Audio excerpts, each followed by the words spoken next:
Sir Chandrababu Naidu గారు ఆంధ్ర రాష్ట్రానికి అభివృద్ధి చేస్తానని చెప్పి పెట్టుబడులు తీసుకొస్తాకి దావూస్కి వెళ్ళారు. ఆయన పెట్టుబడులు తీసుకొచ్చారంటారా? గతంలో ఎన్నోసార్లు ఆయన 3 సార్లు ముఖ్యమంత్రిగా చేశారు. అప్పుడు కూడా పెట్టుబడుల కోసం ఇతర దేశాలు దావూస్ కానివ్వండి, అది కానివ్వండి, ఇది కానివ్వండి ఎన్నో దేశాలు తిరిగారు, పెట్టుబడులు తెచ్చామన్నారు. కాకపోతే ఎక్కడ అభివృద్ధి జరిగిందనేటువంటిది ప్రజలు గమనించాలి. వెళ్ళిన పత్రికలన్నీ కూడా ఇవాళ ఖర్చులు దండగా సాధించింది ఏమీ లేదు. ఒక తెలంగాణకు గాని అటు మహారాష్ట్రకు గాని దావూస్ వల్ల ఉపయోగం జరిగింది పెట్టుబడులు. ఈ రాష్ట్రానికి ఏ విధమైనటువంటి సహాయ సహకారాలు అందించలేదనేటువంటి పత్రికలు స్పష్టంగా తెలియపరుస్తున్నాయి.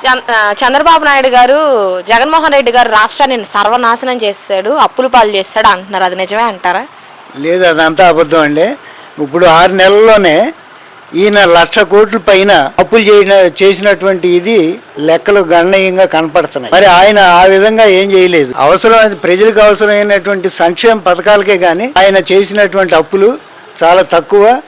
వీళ్ళు గ్లోబల్ ప్రచారం, వీళ్ళు ప్రతి ఒక్కరు కూడా మీడియాల ద్వారా, వీళ్ళు పచ్చ పత్రికల ద్వారా ఆయన మీద లేనిపోయినటువంటి అభియోగాలు మోపి వాళ్ళు మొత్తం కూడా అధికమైనటువంటి అప్పులైనవి అది ఇది అని అన్నారు.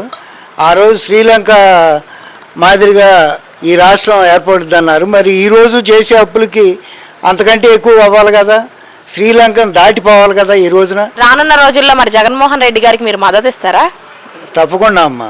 కార్యకర్తలందరూ రెడీగా ఉన్నారా? మేమే కాదు, రాష్ట్ర ప్రజలు మొత్తం కూడా జగన్మోహన్ రెడ్డికి అండగా నిలబడి వైఎస్ఆర్ పార్టీని అధికారంలోకి మళ్ళీ తీసుకొచ్చేటువంటి పరిస్థితి గట్టిగా కనపడుతుంది. తప్పకుండా జగన్మోహన్ రెడ్డి మళ్ళీ ముఖ్యమంత్రి అవుతారు.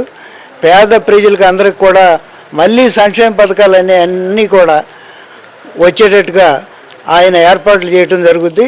ఈ రాష్ట్రం సర్వతోముఖాభివృద్ధి జరుగుద్ది ఈసారి ముఖ్యమంత్రి అయిన తర్వాత.